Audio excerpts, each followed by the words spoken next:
रोज एक नई कहानी देखने के लिए चैनल को सब्सक्राइब करें और बेल आइकन दबाना ना भूलें। खुशी के पापा की डेथ को 1 महीने का समय बीत चुका था। अचानक ही अपने पिता को खोने के बाद मानो खुशी का परिवार टूट सा गया था, जिस वजह से खुशी अपने परिवार के साथ अपने आप को संभालने का जिम्मा उठाती है और अपने लिए जॉब की तलाश करने लगती है। हालांकि खुशी MBA कर चुकी थी। एक रोज खुशी अपनी माँ राधा से कहती है, माँ आप चिंता मत करो, अगले महीने तक मुझे कहीं ना कहीं जॉब तो मिल ही जाएगी। आपने इतना पढ़ाया है, मैं खाली थोड़ी जाने दूंगी उसे। कभी सोचा नहीं था कि मुझे अपनी बेटी को घर चलाने के लिए बाहर काम पर भेजना पड़ेगा। माँ आपने ये क्या बेटा बेटी लगा रखा है, मैं भी तो भैया की तरह आपके लिए प्यारी हूँ ना। बेटा तू समझ नहीं रही, कल को तेरी शादी होगी तो लोग कहेंगे अपनी बेटी का पैसा खा रही है। माँ ये सब आपको बुआ या मासी ने कहा होगा, ये सब आप नहीं बोल रही हो। आप किसी की बातों में यूं ही क्यों आ जाती हो। अब खुशी अपनी जॉब के लिए इंटरव्यू पर निकल जाती है, लेकिन खुशी को वहाँ से भी निराशा ही हाथ लगती है। अब आते हुए खुशी को उसकी दोस्त महिमा मिलती है, जिससे खुशी कहती है, यार मेरे लिए कोई अच्छी सी नौकरी बता देना, घर की दिक्कतें मुझसे देखी नहीं जा रही हैं। कोई बात नहीं, यहाँ बात नहीं बनी तो क्या हुआ, मैं तुझे और कहीं जॉब बताती हूँ। यार इन लोगों को डिग्री से कोई मतलब नहीं है, यहाँ सिर्फ एक्सपीरियंस मैटर करता है। अब निराश होकर खुशी अपने घर पहुँचती है और खुशी को देखकर उसकी माँ राधा कहती है, क्या हुआ, कुछ बात बनी, लग गई तेरी जॉब? नहीं माँ, उन्हें डिग्री से कोई मतलब ही नहीं है। उन्होंने तो कहा कि हमें तो एक्सपीरियंस चाहिए और मुझे उनकी जॉब की कोई नॉलेज ही नहीं थी। चल खाना खा ले, मैंने अभी खाना नहीं खाया है। निराश नहीं होते, मिल जाएगी जॉब। ऐसे ही समय बीतता है और 5वीं बार खुशी को निराशा हाथ लगती है। अब खुशी लौटते वक्त एक पार्क में जाकर बैठ जाती है और सोचने लगती है, अब और कितने धक्के खाऊं, मन तो हो रहा है कि मर जाऊं, लेकिन माँ का चेहरा देखकर मैं ये भी तो नहीं कर सकती। खुशी ये सब सोच ही रही थी कि तभी वो पार्क से थोड़ी दूरी पर देखती है, एक चाय वाला चाय बेच रहा था, जहाँ पर बहुत भीड़ लगी थी। अब खुशी ये देखकर मुस्कुराती है और अपने घर पहुँच जाती है। अब घर पहुँचकर खुशी को देखकर राधा खुशी से कहती है, आज तेरा चेहरा देखकर ऐसा लग रहा है कि तुझे जॉब मिल गई है। माँ मुझे किसी का काम करना शोभा नहीं देता, इसलिए अब मैं खुद का काम करने वाली हूँ। खुद का काम? लेकिन खुद के काम के लिए भी तो पैसों की जरूरत होगी, वो तू कहाँ से लाएगी?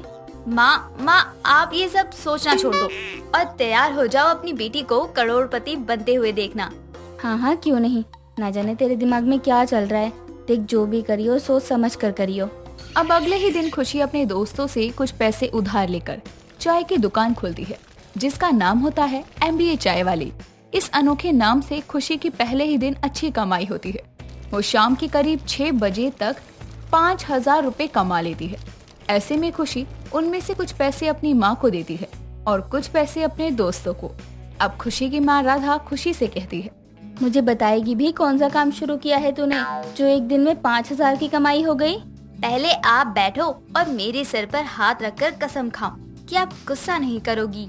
लेकिन बताएगी भी ऐसा कौन सा काम है? माँ मैंने अपनी एक चाय की दुकान खोली है, जिसका नाम मैंने रखा है MBA चाय वाली, और इस नाम से बहुत लोग आ रहे हैं मेरी दुकान पर। राम राम, तुझे इसी दिन के लिए पढ़ाया लिखाया था कि तू चाय की दुकान खोले? लेकिन माँ आप ही तो कहती है ना कि कोई काम छोटा या बड़ा नहीं होता। तू समझने की कोशिश क्यों नहीं कर रही? ये सब ठीक नहीं है। कल को तेरी शादी में किस मुंह से करूंगी कि लड़की चाय बेचती है, वो भी MBA पढ़ने के बाद? माँ मैंने कहा था ना कि आज के समय में डिग्री मैटर नहीं करती है और मुझे कोई दूसरा काम आता भी नहीं है जो मैं करूँ। अब खुशी अपनी माँ को खूब मनाती है। हालांकि राधा भी मजबूर थी, वो भी खुशी की खुशी में खुश होती है। और अब अगले ही दिन खुशी के घर उसकी पड़ोसन का आना होता है और वो आते ही राधा से कहती है, राधा मैंने सुना है खुशी चाय बेचने लगी है। देखो समय का खेल है सब। कल तक जो घर से बाहर नहीं निकलती थी, आज वो चाय की दुकान चला रही है, वो भी MBA करने के बाद। विमला बहन ऐसा है, कल तक मेरे घर में खाना बना या नहीं ये किसी को मालूम तक नहीं था, या कोई खबर तक लेने नहीं आया था। लेकिन मेरी बेटी ने थोड़ी सी हिम्मत करके चाय की दुकान क्या लगा ली।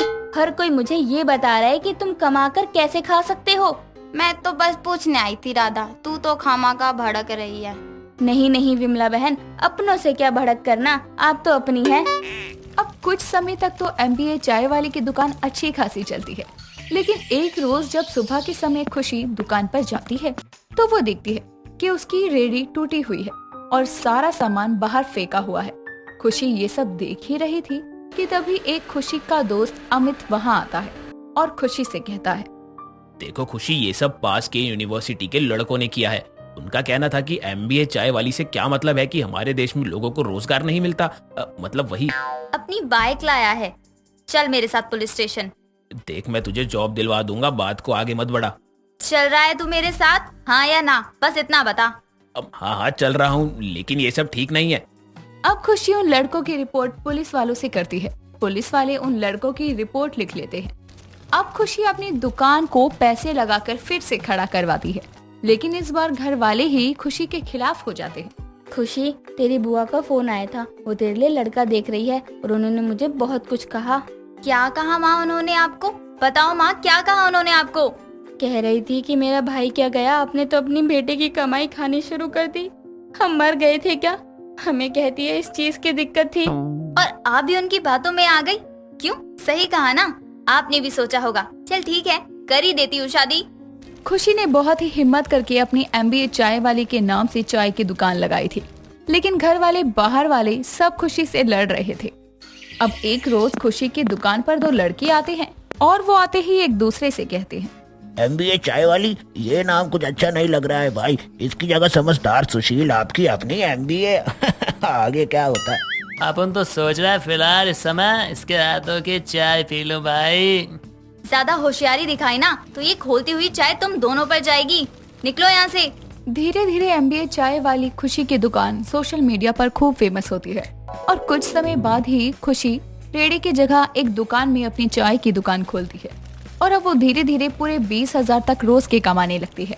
अब एक रोज विमला राधा के घर आती है और राधा से कहती है, और राधा कैसी है? खुशी तो दुकान पर होगी। हाँ, खुशी तो दुकान पर है। कुछ कहना था क्या विमला बहन आपको मेरी बेटी के बारे में? ना, उस फूल सी बच्ची के बारे में कोई कुछ कह सकता है क्या? चलो देर से ही सही, आपको मेरी बेटी के बारे में समझ तो आया विमला बहन। इसी बात पर आपके लिए एक कप चाय बनाती हूँ। हाँ जरूर। एमबीए चाय वाली की माँ के हाथों की चाय पीने का मौका मिल रहा है, इसे मैं कैसे जाने दे सकती हूँ। वैसे विमला बहन, मैंने आपको देखा था टीवी पर, आप एक रिपोर्टर से कह रही थी खुशी की पड़ोसन हूँ मैं। अच्छा लगा सुनकर। हाँ, मुझसे पूछा तो मैंने भी हाँ ही बोल दिया। धीरे धीरे ही सही, लेकिन खुशी एमबीए चाय वाली की मेहनत आखिर रंग लाती है। कहते हैं ना कि अगर सच्चे दिल से मेहनत की जाए तो सफलता खुद ही आपके कदम चूमने लगती है। ऐसा ही कुछ अब खुशी के साथ भी होता है, जहां हर कोई पहले उसका मजाक उड़ाया करता था और उसके परिवार वालों को भी ताने दिया करता था कि आपकी बेटी चाय बेचती है, तो वहीं अब खुशी अपने आप में एक बहुत बड़ा नाम बन चुकी थी और एमबीए चाय वाली के नाम से अपने मोहल्ले ही नहीं अपने शहर में भी मशहूर हो चुकी थी। विभा अपनी माँ गीता के साथ रहती थी। विभा की भक्ति गणेश जी के प्रति काफी सच्ची थी। विभा बहुत ही भोली लड़की थी। ऐसे ही एक दिन गीता अपनी बेटी को बाजार भेजती है और कहती है, बेटा विभा, बाजार से आलू और कुछ हरी सब्जियां लेकर आ जाना, क्योंकि आज घर में कुछ भी बनाने को नहीं है। ठीक है माँ, जैसा आप कहें। इतना बोलकर विभा बाहर जाने लगती है। तभी गीता कहती है, बेटा विभा। हाँ माँ, और कुछ भी लाना है क्या? नहीं बेटा, बस तू ध्यान से जाना। आप चिंता मत कीजिए मेरी प्यारी माँ। इतना बोलकर अब विभा बाहर बाजार चली जाती है और घर के लिए सब्जियां लेकर वापस आने लगती है कि तभी विभा के पीछे कुछ गुंडे पड़ जाते हैं। जैसे तैसे विभा अपनी जान बचाकर अपने घर आती है और जब गीता अपनी बेटी विभा के माथे पर पसीना और चेहरे पर डर देखती है तो गीता कहती है, बेटा विभा, क्या हुआ? तू इतनी डरी हुई क्यों है? माँ वो अरे बेटा, क्या हुआ? बता तो सही। विभा किसी को कुछ नहीं कहती और अपने आप को एक कमरे में बंद करके गणेश जी की मूर्ति के आगे हाथ जोड़ते हुए कहती है, हे गणेश जी, आज तो आपने मुझे बाल बाल बचा लिया है। इतना बोलकर विभा अपने हाथों में गणेश जी की मूर्ति लेकर ही सो जाती है। दूसरी तरफ उसकी माँ उसकी चिंता लेती रहती है और इसी तरह रात गुजरती है। जब सुबह विभा अपनी माँ के पास जाती है तो विभा अपनी माँ को सारी बात बताती है। ये सुनने के बाद गीता कहती है, हे गणेश जी, इतनी बड़ी बात हो गई विभा, लेकिन तूने मुझे बताया भी नहीं। क्यों विभा? माँ, मेरे साथ गणेश जी हैं, मेरे साथ कुछ भी गलत नहीं होगा। लेकिन कल जो हुआ। माँ, अगर गणेश जी मेरे साथ नहीं होते तो क्या कल मैं सही सलामत आती? नहीं ना। बस कर, बहुत ही मुंह चलने लगा है तेरा। तुम चिंता क्यों करती हो माँ? इतना कहकर अब गीता बहुत परेशान होने लगती है और शादी के लिए सोचने लगती है। शादी की सोचकर गीता खुद से कहती है, क्यों ना मैं अपनी बेटी विभू की शादी करवा दूं। ये तो बहुत भोली है, कम से कम अपने ससुराल जाएगी, वहाँ सुरक्षित तो रहेगी। गीता अपनी बेटी के लिए रिश्ता ढूंढने लगती है और कुछ ही दिनों बाद विभा के लिए करण नाम के लड़के का बहुत अच्छा रिश्ता आता है। कुछ समय बाद गीता अपनी बेटी की शादी करवा देती है। शादी के बाद विभा अपने घर की सब जिम्मेदारियों को अच्छे से संभालती है, लेकिन किसी को क्या पता था कि विभा की जिंदगी अब बद से बदतर होने वाली थी। ऐसे ही एक दिन करण विभा को कहता है, विभा, तुम एक बहुत ही अच्छी लड़की हो, लेकिन तुम्हें पता है तुम्हारे इस खूबसूरती की वजह से मैंने तुमसे शादी करी है। मेरे घर में तुम किसी को भी पसंद नहीं हो सिवाय मेरे। तो करण जी, ये बात आप मुझे क्यों बोल रहे हैं? मैं इसलिए बोल रहा हूँ विभा, क्योंकि मेरे घर वालों को एक बहुत ही अमीर लड़की चाहिए थी और तुम ज्यादा अमीर नहीं हो। तुम कोई भी दहेज लेकर नहीं आई, लेकिन फिर भी हम लोगों ने तुम्हें तुम्हारे संस्कारों की वजह से अपना लिया। लेकिन समाज में हमसे अगर कोई पूछता है कि हमारे घर की बहू आखिर दहेज में क्या लेकर आई है, तो हम उनको जवाब नहीं दे पाते। इसलिए मैं चाहता हूँ कि तुम अपनी माँ से 5 लाख कैश और एक कार ले आओ। कैसी बात कर रहे हैं करण आप? मेरी माँ एक विधवा औरत है, वो इतने सारे रुपए और कार कहाँ से लाएंगी? उन्होंने तो मेरी शादी करवा दी, वही बहुत बड़ी बात है। इस तरह विभा अपने पति की बात काट देती है और ये बात करण को बिल्कुल अच्छी नहीं लगती और करण की बातों को ठुकराने का अंजाम विभा बहुत जल्द भुगतने वाली थी। ऐसे ही दिन बीतते हैं और करण के साथ साथ उसके घर के सभी लोग विभा के ऊपर अत्याचार करने लगते हैं, लेकिन विभा को वाकई में मानना पड़ेगा, उसके अंदर सहनशीलता अत्यधिक थी।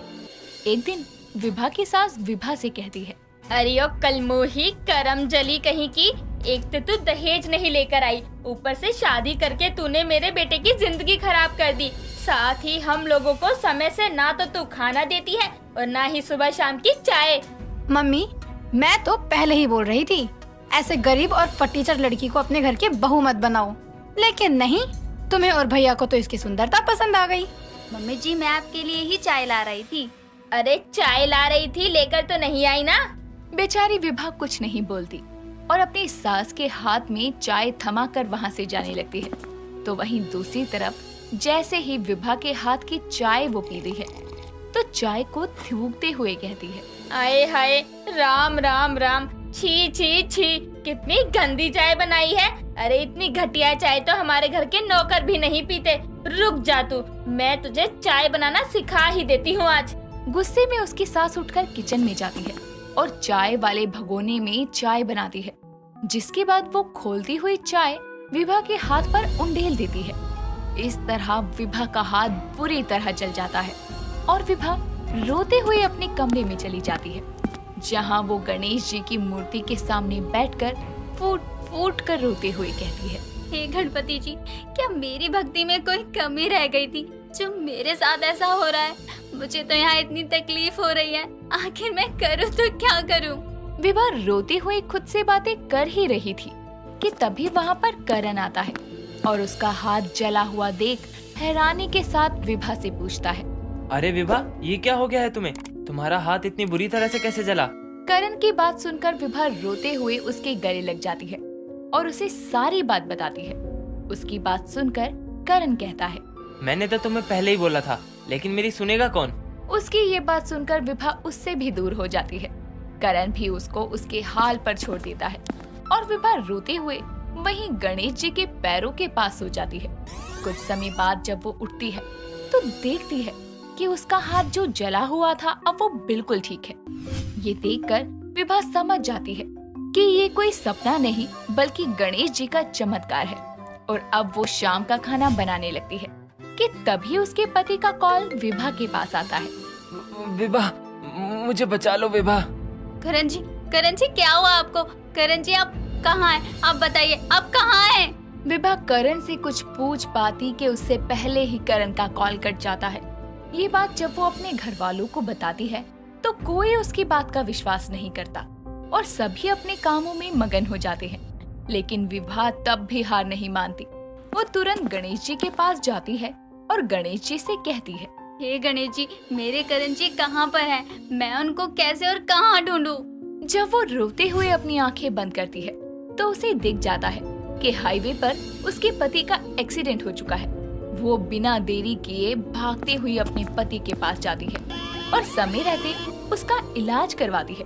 लेकिन अफसोस की बात थी कि अब करण अपने पैरों से चल नहीं सकता था। कुछ समय बाद विभा अपने ससुराल वालों को हॉस्पिटल बुलाती है।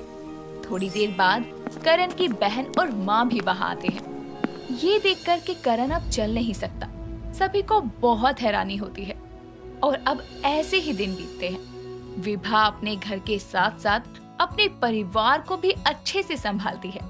अपनी इस हालत और विभा का बर्ताव देखकर अब करण को खुद पर शर्मिंदगी महसूस होती है, जिसके बाद करण विभा को आवाज लगाता है। विभा, विभा कहाँ हो? इधर आओ। जी करण जी बोलिए, आपको कुछ चाहिए क्या? हाँ विभा चाहिए, लेकिन मुझे नहीं पता कि मैं उसके लायक हूँ भी या नहीं।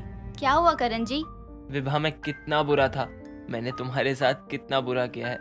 हो सके तो मुझे माफ कर दो विभा। मैं तो सोच रहा था कि तुम दहेज लेकर नहीं आई, लेकिन मैं बेवकूफ था। ये भूल रहा था कि मैं किसी लड़की को नहीं बल्कि एक लक्ष्मी को लेकर आया था। हो सके तो मुझे माफ कर दो विभा। कैसी बात कर रहे हो आप? ऐसा मत बोलिए, और देखना अब आप बहुत जल्दी ही ठीक हो जाएंगे। देखते ही देखते अब दिन गुजरने लगते हैं और अब करण भी ठीक होने लगता है। कुछ समय बाद करण पूरी तरह ठीक हो जाता है। साथ ही सभी घर वाले जब विभा की सच्चाई और भक्ति और सच्ची सेवा को देखते हैं तो उनको भी खुद के किए पर पछतावा होता है और सभी लोग विभा से माफी मांगते हैं। अब कुछ ही समय बाद गणेश चतुर्थी आती है और इस गणेश चतुर्थी को सभी गणेश की नई मूर्ति को अपने घर लाते हैं और गणेश चतुर्थी का त्योहार बहुत धूमधाम से मनाते हैं। दोस्तों, अगर आपको ये कहानी पसंद आई तो इसे लाइक करें, शेयर करें और कमेंट करके बताएं कि कहानी में आपको सबसे अच्छा क्या लगा।